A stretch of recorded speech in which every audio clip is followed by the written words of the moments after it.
sangat penyayang ini terganggu dengan penyampaian Urwah ini. Karena dia bilang, hai Muhammad, kalau kau niat mau berperang sekarang, ini semua di sekitarmu pasti bohongin kamu. Dusta semua nih, nanti akan tinggalin kamu. Sahabat semua dituduh pendusta, gitu kan. Abu Bakar nggak sabar nih. Abu Bakar radhiyallahu anhu lalu berdiri dan niat ingin mencela Urwah. Maksudnya, kamu pendusta. Kami tidak ada pembohong sebenarnya, kami tidak mungkin berkhianat. Ya.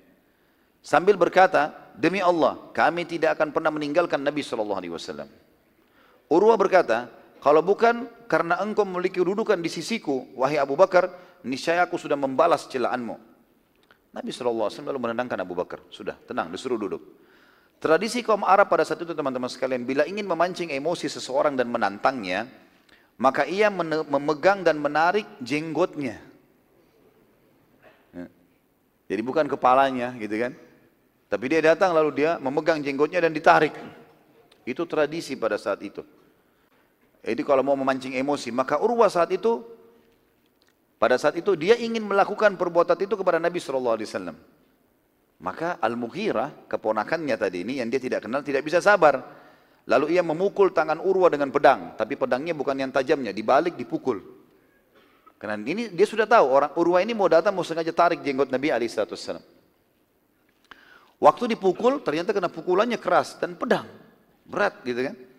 Maka kata Urwah, sungguh kau sudah melukaiku. Gitu kan.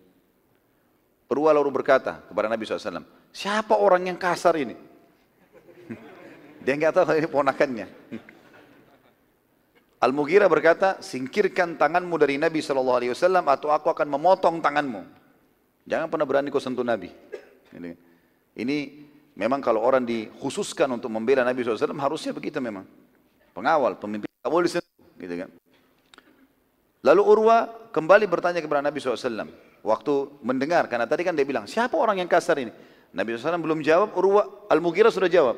Singkirkan tanganmu dari Nabi atau saya akan potong. Dia ulangi lagi, hai Muhammad, siapa orang yang kasar ini? Maka Nabi SAW mengatakan, apakah engkau tidak mengenalnya? Ini adalah ponakanmu sendiri. Al-Mughirah bin Syu'bah, gitu kan. Urwah lalu berkata, oh hebat sekali kamu ya. Paman marah sama ponakannya. Bukankah baru kemarin saya menyelamatkan kau dari masalah besarmu, lalu sekarang engkau mau memukul dan membunuhku? Ada sebabnya kalimat ini. Saya sampaikan. Al-Mughirah ini teman-teman, ya, sebelum masuk Islam dia dalam kondisi kafir. Dan dia punya sedikit kisah unik. Satu hari dia pernah keluar ke kota Taif, 60-70 kilo dari kota Mekah, bersama suku Malik. Salah satu suku yang sangat tinggal dekat kota Taif. Menuju ke Raja Mesir yang bernama Al-Muqaykis. Al-Mughirah waktu itu memiliki sifat yang kasar dalam bermuamalah. Termasuk dalam berbicara, orangnya kasar. Saat berbicara dengan Al-Muqaykis ini Raja Mesir. Ia kasar, gitu kan? Karena orang Badui. Biasa subhanallah ada orang mungkin kita menganggapnya kasar tapi mungkin bagi dia tidak. Ya. Mungkin terbiasa teriak-teriak, terbiasa menggunakan kalimat-kalimat yang mungkin bagi sebagian orang kasar. Kurang lebih seperti itu. Jadi bukan di sini kasar memang adalah hal-hal yang tidak baik secara umum, tapi cara berbicaranya saja. Ya. Jadi ada tradisi-tradisi mungkin di Indonesia juga termasuk ada ya. Gitu. Ya mungkin kalau teman-teman dari Sulawesi sini tidak asing. Ya, kita di Sulawesi Selatan kalau mau matikan lampu bilang apa? Hah? Bunuh lampu. Biasa begitu. Sebenarnya bukan niatnya seperti mengambil pisau nusuk, tapi bahasanya bunuh lampu sudah malam, gitu kan. Padahal maksudnya matikan lampu ya. Mati mungkin lebih santun menurut sebagian orang dari sisi retorika bahasa. Tapi bukan berarti orang Sulawesi itu kasar, gitu kan. Seperti itu kurang lebih yang kita maksudkan dengan Mughirah. Jangan lagi dipelintir perkataan saya. Alhamdulillah saya dari Sulawesi Selatan, dan saya banyak orang Bugis. Ya. Tapi bukan maksud untuk itu. Tapi ini retorika, biasa ada orang begitu ya. Mungkin cukup banyak retorika seperti ini. Jadi Al-Muqaykis waktu itu, Raja Mesir, karena mereka orang Mesir ini terkenal di kalangan orang-orang Arab, bahasa mereka itu seperti tanda kutip ya, bahasa penuh dengan kalau kita bahasakan mungkin bunga-bunga ya, hiasan lah. Jadi orang Mesir itu kalau bicara tuh kalau kita dengar walaupun tidak mengerti, kita merasa kayak ada ketertarikan menggunakan retorika ya tertentu. Maka Muqaykis merasa tersinggung. Dia kasih semuanya hadiah kepada utusan-utusan suku Malik tadi, kecuali Al-Mughirah. Al-Mughirah tersinggung waktu itu. Baik, sebentar. Al-Mughirah tersinggung pada saat itu. Maka apa yang dia lakukan teman-teman sekalian? Di tengah jalan waktu lagi istirahat, kena sakit hati Al-Mughirah, dia bunuh 13 orang dari suku Malik yang dapat hadiah dari Muqaykis. Lalu diambil semua hadiahnya. Kemudian Al-Mughirah pergi ke Madinah. Dia tahu kalau di Mekah dia bisa ditangkap. Dia pergi ke Madinah lalu dia masuk Islam. Nabi SAW waktu itu menerima keislamannya, tapi beliau bersabda, kasus engkau masuk Islam, maka benar. Tapi pencurian dan pengkhianatanmu harus dibalas. Nggak bisa. Maka kembalikan semua haknya suku Malik. Haknya ada dua tentunya. Mengembalikan hadiah yang dicuri tadi, dan juga membayar dia denda orang yang dibunuh.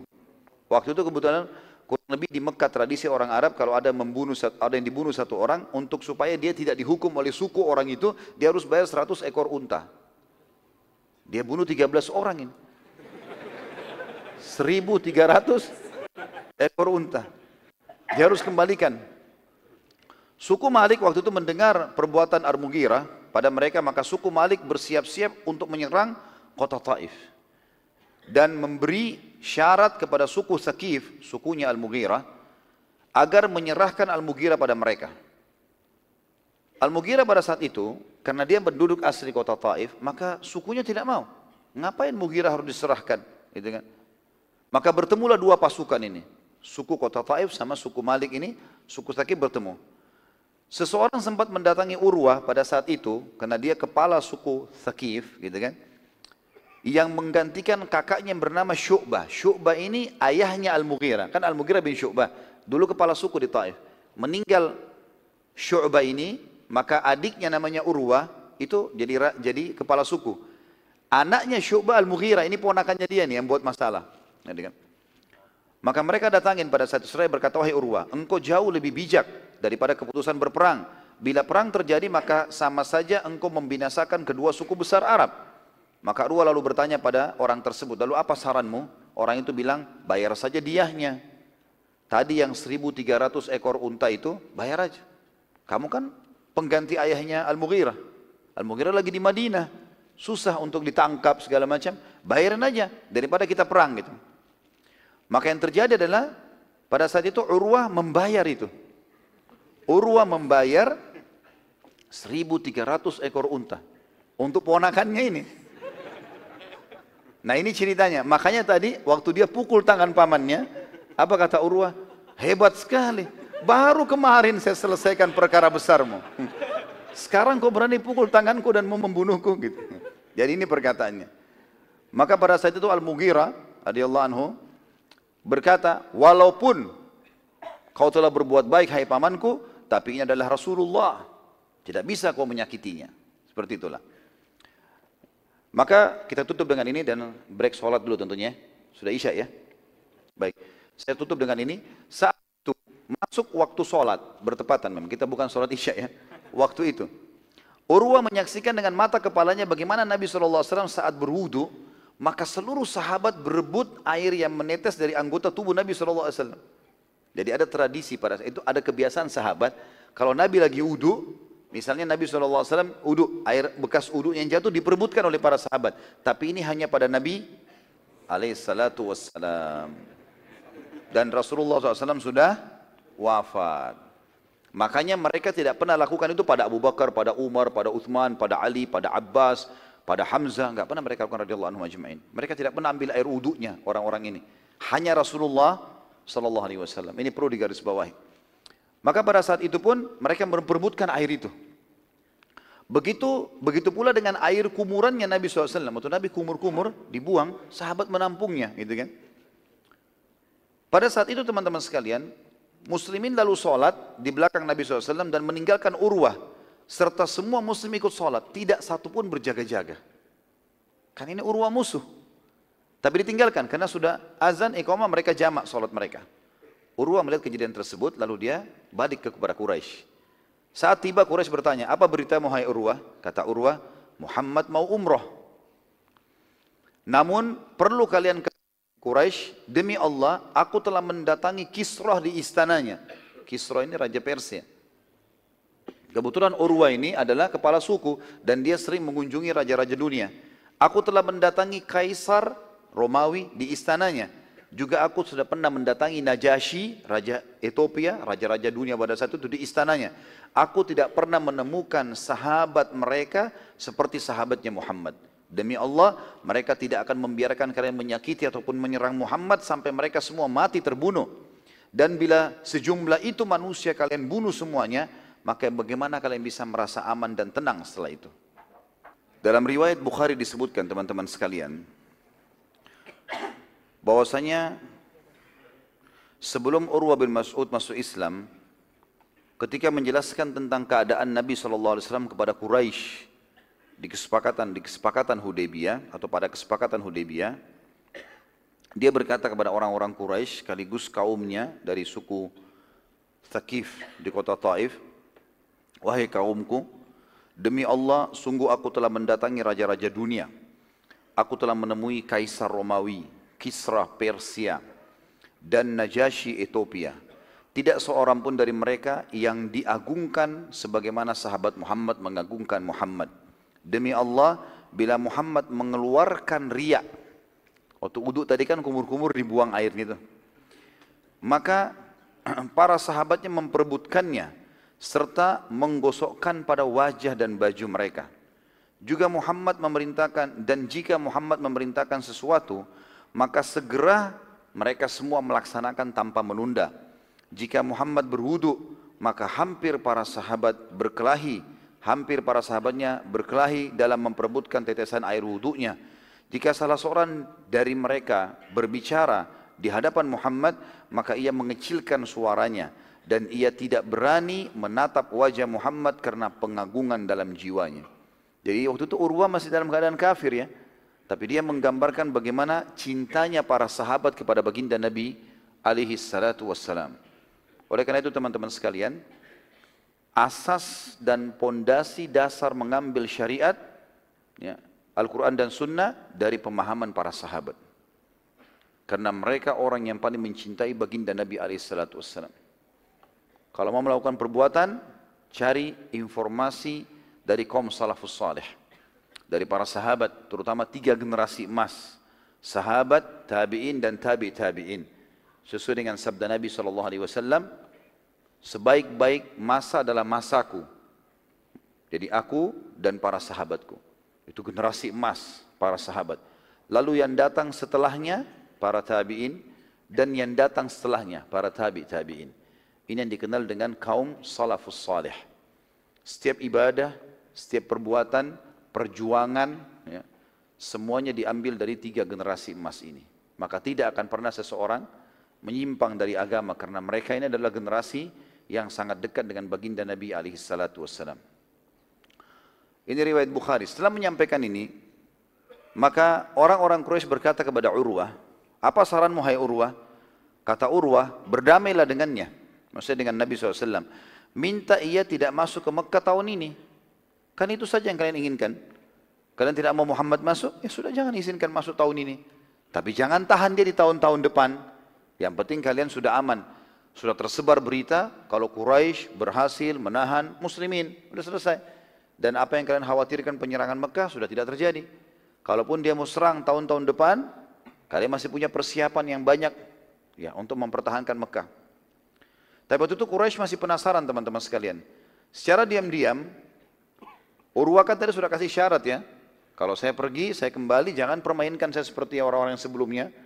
Harus terima apa yang saya bawa, informasi dan terima pendapat saya.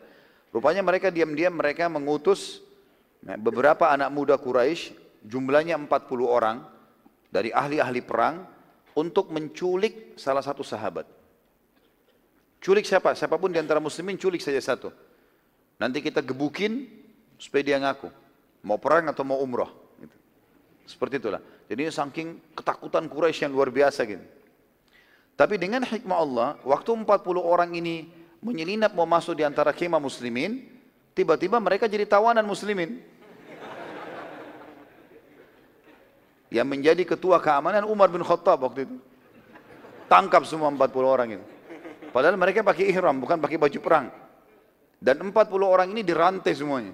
Diikat, kemudian ditaruh di depannya kemah kaum muslimin. Diperlihatkan kepada Quraisy. Ini lihat 40 orang mata-mata kalian nih. Waktu mereka semua sudah lihat, ini muslimin tidak dengan pakaian perang, tapi bisa menangkap 40 orang. Pasukan terbaiknya, gitu kan. Lalu kemudian, kata Nabi SAW, bebaskan 40 orang itu. Kasih saja kembali. Dibebaskan satu persatu, silakan kembali. Maka orang-orang Quraisy berkata, sungguh Muhammad benar-benar tidak mau perang. Kalau dia mau perang, dia sudah bunuh tuh 40 orang tawanan. Tapi dia nggak bunuh, dibebasin sama dia. Maka pada saat itu pun, teman-teman sekalian, Nabi SAW melihat orang-orang Quraisy masih banyak pertimbangannya. Padahal sebenarnya tinggal izinkan masuk, jangan hadang. Nabi SAW juga tidak mau ya, bentrok. Maka Nabi SAW mengatakan, panggil Umar bin Khattab, hai Umar, karena dia kepala keamanan di situ, diperintahkan Nabi SAW, berkata Nabi SAW, hai Umar, aku ingin engkau masuk ke Mekah dan temui Abu Sufyan langsung, pimpinan Quraisy. Ngobrol, tanya, bilang, kenapa ditahan? Gitu kan? Lalu Umar berkata, wahai utusan Allah, Anda sangat tahu bagaimana permusuhanku dengan Quraisy. Kalau aku yang masuk nih, lalu mereka buat masalah, perang. Mana? Nggak bisa. Jadi jangan saya ya Rasulullah. Nggak bisa kontrol emosi. Kata Nabi SAW, lalu siapa kalau bukan kamu? Kata Umar, dari sukunya Abu Sufyan. Abu Sufyan dari suku Umayyah.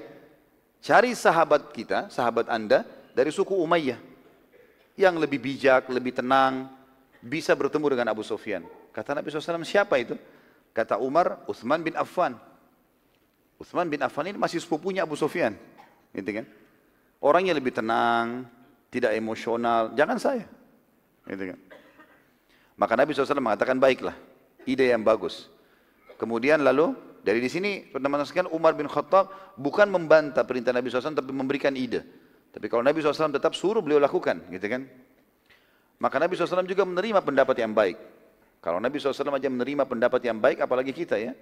Harus kita biasa menerima kebaikan-kebaikan dari orang. Utsman bin Affan radhiyallahu anhu lalu diutus oleh Nabi SAW menuju ke Mekah dan dia masuk sendirian. Waktu orang Quraisy lihat Utsman sendirian pakai baju ihram, dibiarkan. Masuklah ke wilayah haram menuju ke Mekah, ketemui Abu Sufyan. Lalu pada saat itu teman-teman sekalian, saat tiba di Mekah, Abu Sufyan menyambut Utsman dan berkata, bila engkau ingin tawaf, hai Utsman, tawaflah. Enggak ada yang ganggu kamu, kamu aman. Utsman pun mengatakan, demi Allah tidak. Aku tidak akan tawaf sebelum Rasulullah SAW melakukan tawaf. Maka aku datang hanya untuk meminta kepadamu dengan baik-baik agar memberi izin kami umrah. Dan kami jamin kami tidak akan berperang. Kami tidak akan merebut Mekah. Abu Sufyan berkata, aku akan pertimbangkan. Beri aku waktu beberapa saat, aku pertimbangkan. Dan aku minta agar engkau jangan keluar dari Mekah sampai aku putuskan. Maka Utsman pun waktu itu sebenarnya diikram, dihormati oleh Abu Sufyan. Dikasih makanan, dikasih tempat yang layak, hanya untuk nunggu. Abu Sufyan rencana mempertimbangkan dulu gitu kan. Nabi SAW waktu itu di perkemahan muslimin melihat kenapa kok lelat nih. Utsman gak datang. Mau kirim lagi satu orang, orang-orang Quraisy sudah menahan. Ya. Maka yang terjadi adalah Nabi SAW khawatir jangan sampai Utsman bin Affan dibunuh. Maka beliau pun akhirnya mengiklankan kepada para sahabat untuk membaiat, mengambil kesepakatan setia, membela agama Allah. Gitu kan. Di bawah sebuah pohon dan pada saat itu dikenal dengan baiat Ridwan. Ridwan artinya keridhaan. Gitu kan. Orang-orang yang mau membaiat, memberikan kesepakatan setianya, perjanjian setia untuk membela agama Allah sampai mati. Maka pada saat itu pun seluruh sahabat kumpul. Dan di dalam kesepakatan ini teman-teman sekalian, tidak boleh ada satu sahabat pun yang lari dari kancah peperangan kalau sampai Nabi perintahkan menyerang Mekah. Karena Utsman bin Affan utusan, tidak boleh dibunuh. Ini kalau Utsman terbunuh. Maka para sahabat pun satu persatu, Nabi SAW berdiri di bawah pohon itu, Lalu Nabi SAW, para sahabat satu persatu datang dan menyalami tangan Nabi SAW sambil ya, mengucapkan, aku berjanji setia ya Rasulullah, hidup dan mati dalam agama Allah. Dan siap mengorbankan harta, jiwa, darah semua untuk agama Allah. Dan yang paling pertama berdiri membaiat Nabi SAW, menyalami Nabi SAW dan memberikan ya, perjanjian setia ini adalah Abu Sunan Al-Uzdi radhiyallahu anhu. Sahabat Nabi yang mulia, segera dia berdiri dan menyalami Nabi SAW. Abu Sunan Al-Uzdi. Salama bin Aqwa radhiyallahu anhu yang terkenal dengan kecepatan berlarinya, ya, kalau masih ingat pernah kita jelaskan itu, dan keterampilan perangnya, selepas membaiat Nabi SAW, dia sempat istirahat di bawah sebuah pohon. Setelah semua sahabat membaiat satu persatu. Jadi waktu itu yang membaiat Nabi SAW, kalau kita hitung jumlah mereka 1.400, yang membaiat adalah 1.397. Karena satu Nabi keluar, kemudian Ja'ad, tadi yang kita sebutkan bin Qais, orang munafik, keluar, Utsman bin Affan juga masih di Mekah. Jadi membaiat Nabi SAW 1.397 orang. Setelah itu, setelah dibaiat, ternyata Ja'ad ini tidak ikut membaiat.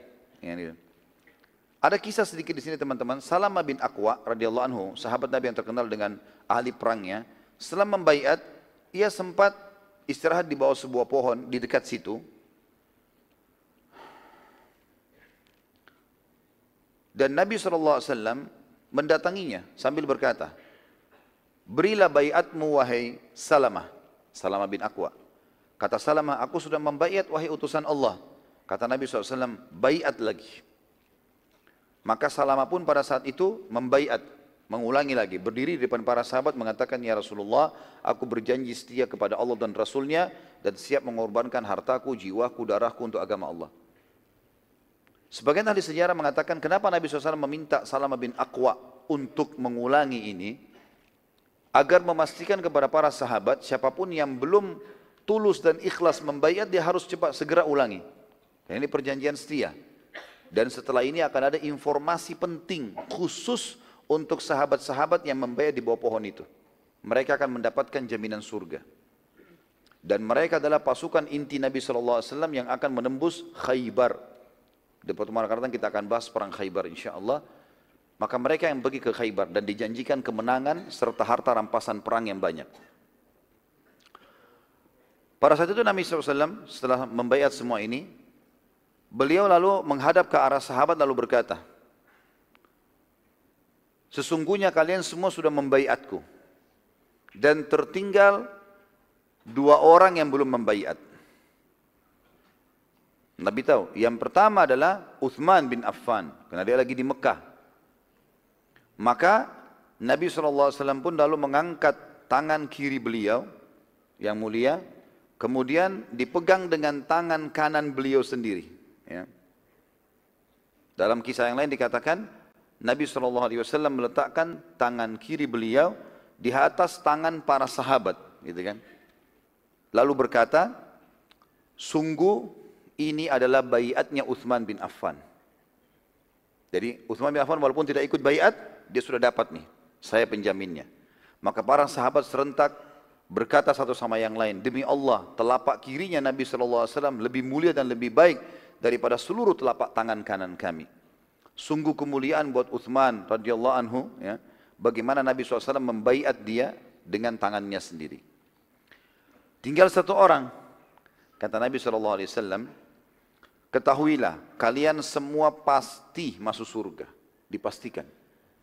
Jadi teman-teman banyak yang tahu kalau yang dijamin masuk surga 10 orang sahabat kan. Ternyata bukan itu, bukan cuma itu. Ada 1000 lebih sahabat, semua yang hadir di baiat Ridwan dan sempat membaiat jabat jaminan surga. Kata Nabi SAW, kalian semua pasti masuk surga. Kata ulama berarti dipastikan mereka semua meninggal dalam keadaan Islam. Ya. Kecuali orang yang sembunyi di belakang unta merah. Ya.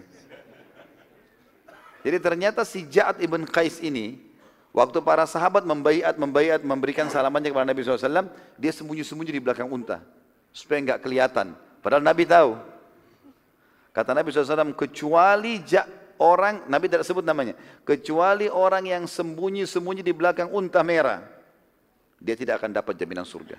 Karena dia tidak membaiat. Pada saat itu teman-teman sekalian setelah selesai membaiat, Nabi SAW memberikan kesaksian kepada Nabi SAW, kepada para sahabat ya. Sebagaimana hadis tadi saya katakan, tapi saya ulangi lafaz hadisnya begini.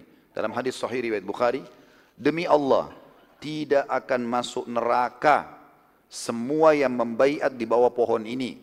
Dan pasti kalian semua masuk surga, kecuali yang sembunyi di belakang unta merah, atau si Ja'ad ibn Qais. Waktu itu teman-teman sekalian, para sahabat yang membaiat di bawah pohon tadi, dimuliakan lebih lagi oleh Allah dengan turunnya ayat Al-Quran menceritakan tentang mereka. Dan Allah memastikan Allah ridha kepada mereka. Baik mereka hidup ataupun mereka sudah meninggal nantinya. Dalam surah Al-Fatih, surah nomor 48 ayat 18. Allah berfirman, A'udzu billahi minasyaitonir rajim, laqad radiyallahu 'anil mu'minina idh yubayyi'unaka tahta asy-syajarah. إذ يبايعونك تحت الشجرة فعلم ما في قلوبهم فأنزل السكينة عليهم وأثابهم فتحا قريبا. Sesungguhnya Allah telah ridho terhadap orang-orang mukmin ketika mereka berjanji setia kepadamu di bawah pohon. Semua yang berjanji tadi. Maka Allah mengetahui apa yang ada dalam hati mereka, lalu menurunkan ketenangan atas mereka dan memberi balasan kepada mereka dengan kemenangan yang sangat dekat. Kata para ulama tafsir, kemenangan yang sangat dekat adalah nanti kita akan belajari pada saat Nabi SAW sudah pulang dari kesepakatan Hudaybiyah, beliau membentuk pasukan untuk menyerang Khaybar. Dan Nabi suruh yang ikut hanya yang hadir di Khaybar. Dan menyampaikan kalau Allah sudah menjanjikan kemenangan. Nabi SAW ya, mengambil baik dari para sahabat ini agar membela Islam sampai mati semuanya. Dalam riwayat terdapat pula jumlah mereka 1398 orang. Quraisy saat mendengar baiat sampai mati, mereka semua dengan suara yang besar ya, mengatakan kami mengutarakan janji setia kami kepada Nabi SAW dan kepada Allah dan Rasulnya, dan membela agama baik dengan harta dan jiwa kami serta darah kami.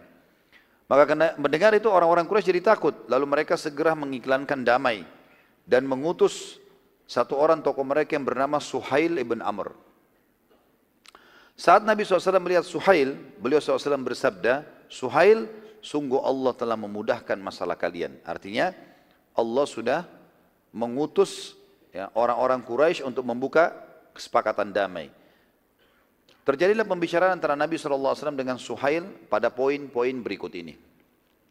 Yang pertama, Muslimin balik ke Madinah dan tidak ada umrah tahun itu. Yang kedua, umroh muslimin boleh tahun depan, tetapi dengan syarat tidak membawa senjata kecuali yang terbungkus, ada sarungnya, dan diletakkan di atas tunggangan, tidak boleh dipegang dalam tangan, dengan tangan. Dan Quraisy tidak boleh mengganggu muslimin yang masuk. Yang ketiga, muslimin hanya boleh maksimal tinggal di Mekah 3 hari, dan setelahnya harus keluar. Dan ini hanya khusus untuk umroh saja. Enggak boleh mereka datang kalau selain umrah. Seperti itulah. Yang keempat, tidak ada peperangan antara muslimin dengan Quraisy selama 10 tahun.